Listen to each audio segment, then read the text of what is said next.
Good morning, FB friends and followers. Sa pagkakataong ito ay sasagutin natin yung tinatawag na frequently asked questions about sa skydiving.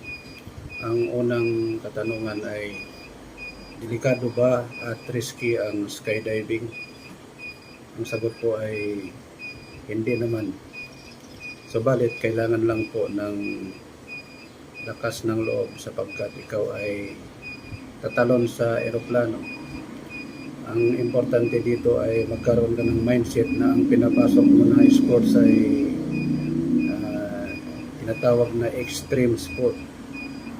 At kailangan ito ng mindset na ikaw ay tatalon sa eroplano. Ang skydiving ay hindi naman po delikado.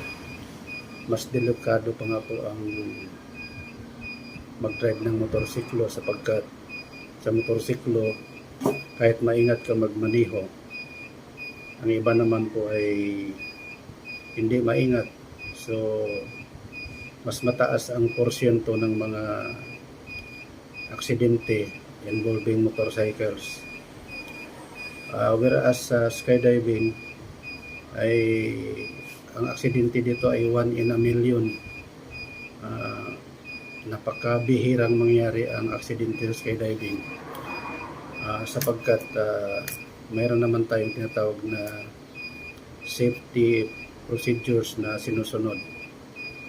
Ang isa sa mga example nito ay yung pag-prepare ng iyong equipment.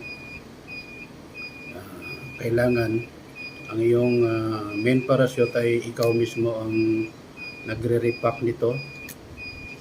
At ang iyong reserve parachute naman ay dapat updated ito na nare-repack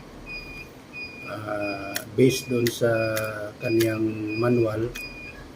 Ang karamihan dito kadalasan ay 90 days ang repacking nito.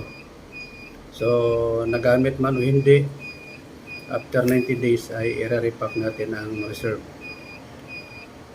At pagdating naman sa landing, may proper training naman tayo sa landing.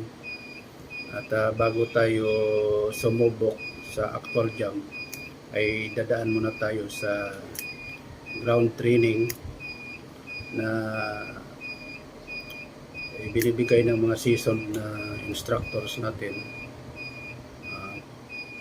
At ito ay nagbibigay sila ng